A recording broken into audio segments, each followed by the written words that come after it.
ازيكم؟ يا رب تكونوا بخير.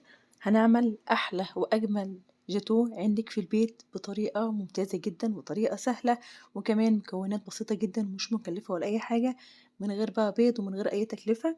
هنجيب كده مع بعض كده باكوين من البسكوت، اي نوع بسكوت ساده زي ما انتم شايفين كده. انا عملت باكوين بس، مش اكتر من كده. طبعا لو حابه تقللي، حابه تكتري في الكميه اللي انت هتعمليها، مفيش اي مشكله. هنكسر كده البسكوت زي ما انت شايفه كده مكعبات صغيره زي ما انتم شايفين. هنجهز الخطوه التانية.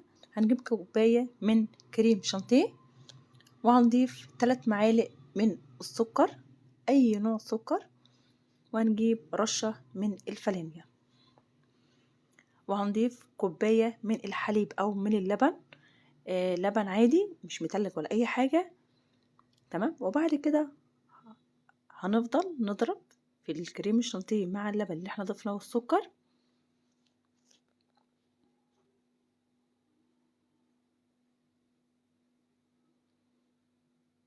وهننزل عليها بنص كوباية من اللبن. بعد طبعا الكريمة اتجمدت معايا، فاحنا هنضيف نص كوباية من اللبن.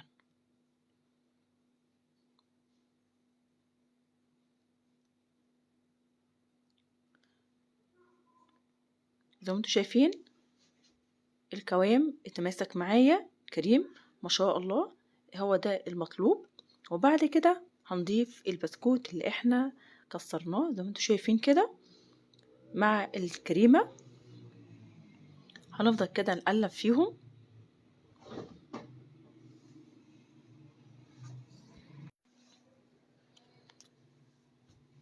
نقلب كده واحدة واحدة بشويش.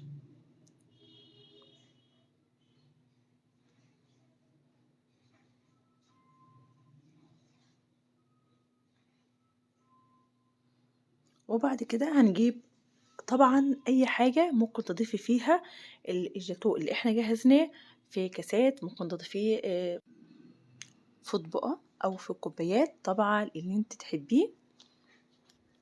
هنضيف كده واحدة واحدة كده في الطبق كده. الوصفة ديت فعلا من اهم الوصفات اللي انا عملتها، ممتازة جدا، موفرة جدا، كويسة جدا.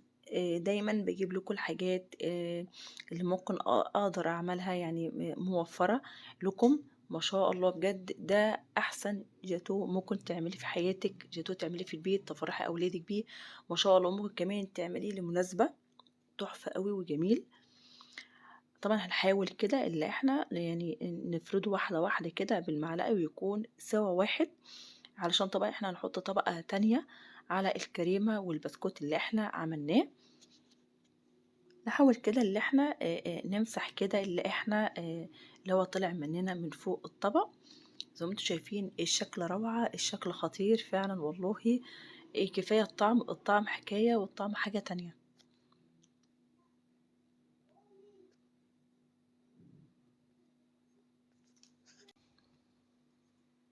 هنجهز الخطوة التانية. هنجيب كوباية من السكر، هنرفعهم على النار.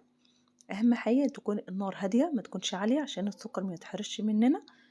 وبعد كده طبعا لما تلاقي السكر بدأ اللي هو يدوم معانا، هنقلبه كده بالمعلقة كده حاجة بسيطة. وبعد كده هنضيف نص معلقة من الزبدة، دي أهم حاجة في الوصفة بتاعة الهرة.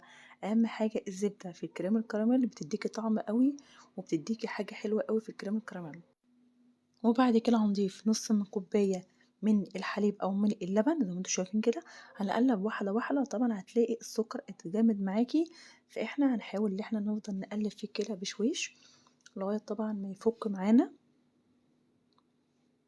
كده جاهز معانا الكريم الكراميل، ما شاء الله ممتاز جدا، روعة، هايل جدا، ما شاء الله بجد بجد تحفة قوي. طبعا هنسيبه يبرد طبعا، علشان لو ضفناه على الكريمة مع البسكوت اللي احنا مع الجاتون اللي احنا جهزناه كده هيسيح لنا الكريم، واحنا مش عاوزين كده. هنسيب الكريم اللي يبرد براحته. وبعد كده طبعا هنجهزه، وبعد كده هنضيفه على الجاتو اللي احنا جهزناه. ما شاء الله ممتاز جدا، روعة، بجد لازم تعمليه عندك في البيت لأي مناسبة. عندِك ما شاء الله جميل جدًا، روعة، من أقل حاجة جهّزتِ أحلى وأجمل جاتوه عندِك في البيت، يعني من كريمة وباكون بسكوت مش مكلّف ولا أي حاجة، وطبعًا وجهّزتِ أحلى وأجمل كريم كراميل ما شاء الله ممتاز جدًا، روعة، ريحته حاجة تانية، الطعم حكاية، الطعم والله لو قُلت لكم الطعم عامل طعم الجاتوه بالضبط والله ما هتصدقوني إلا لمّا تعملوه وتجربوه عندِك في البيت، ممتاز جدًا، روعة. طبعًا أتمنى يكون وصفة النهارده عجبتِك، أتمنى منِّك بلايك وشير، أتمنى منِّك بدعوة حلوة، مع ألف سلامة.